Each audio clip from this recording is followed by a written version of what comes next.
আপনারা দেখতে পাচ্ছেন যে আজকে আমরা বর্ধমানে এসে পৌঁছেছি। আজকে আমরা যাব কৃষ্ণকালী মায়ের মন্দিরে। এই বর্ধমানে আসার জন্যে প্রচুর ট্রেন রয়েছে। আমরা পৌঁছে গেছি কৃষ্ণকালী মায়ের মন্দিরে। আপনি শুধু দেখুন যে মন্দিরে কি ভিড়, প্রচণ্ড ভিড়। এই ভিড়কে উপেক্ষা করে বহু লোক দূর দূরান্ত থেকে এখানে আসছে,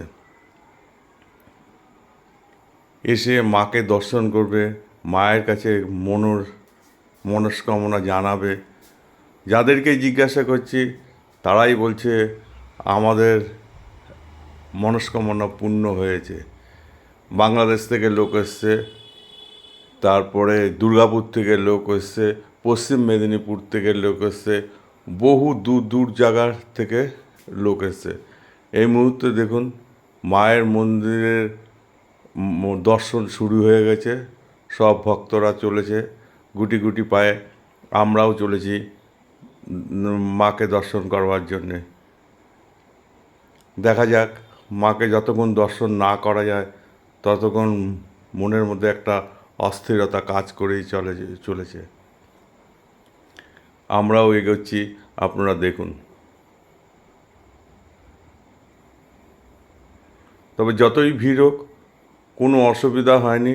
রোদের হাত থেকে বাঁচার জন্যে উপরে ছাউনি দেওয়া আছে, যার ফলে আমাদের খুব একটা কষ্ট হয়নি। আমরা একটা প্লাস্টিক কিনে নিয়েছিলাম 30 টাকা দিয়ে। লাইনে যখন দাঁড়িয়েছিলাম, যখন দাঁড়াতে না পাচ্ছি অনেকক্ষণ ধরে, তখন আমরা ওই প্লাস্টিক পেতে বসে বিশ্রাম নিয়ে নিচ্ছি। প্রত্যেকটা মানুষ এইভাবে। এই যে মা এসে গেছে, মায়ের দর্শন শুরু হয়ে গেছে। মা দিচ্ছে ভালো হয়েছে উনি আমার এই সন্দেশ রাখুন, সন্দেশ মাকে যারা খাওয়া আসছে দেখো প্রসাদ মা বাবাকে দাও। মা বাবা জবা ফুল খাবে, যেমন খাতায় লিখছো বাবা তুমি লিখেই যাবে, তোমার কাজ তুমি করে যাও।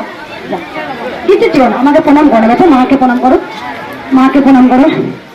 তাড়াতাড়ি এসো মা, তাড়াতাড়ি এসো। দক্ষিণে কাম লাগলো, দক্ষিণে কাম লাগলো।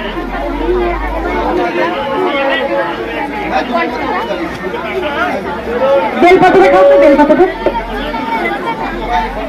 ও মা তুমি জবা ফুল খাবে?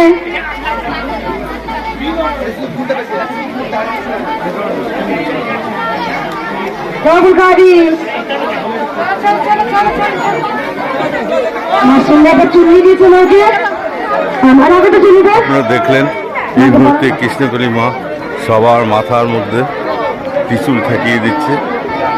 এখানে পুজো বলে কিছু হয় না, প্রসাদ দিয়ে আসা হয়, জবা ফুলের মালাটা নিয়ে নেওয়া হয়, আর সবাইকে যাদের যা প্রবলেম হচ্ছে বেলপাতা আর জবা ফুল খেতে বলে, ঠিক আছে। আর আলতা সিঁদুরটার মধ্যে আলতাটা ওখানে ঢেলে দিতে বলে, আলতাটা আমরা ওখানে ঢেলে দিলাম। ঢেলে দিয়ে আমরা ধূপকাঠি জ্বালিয়ে মাকে প্রণাম করে আমরা চলে যাচ্ছি।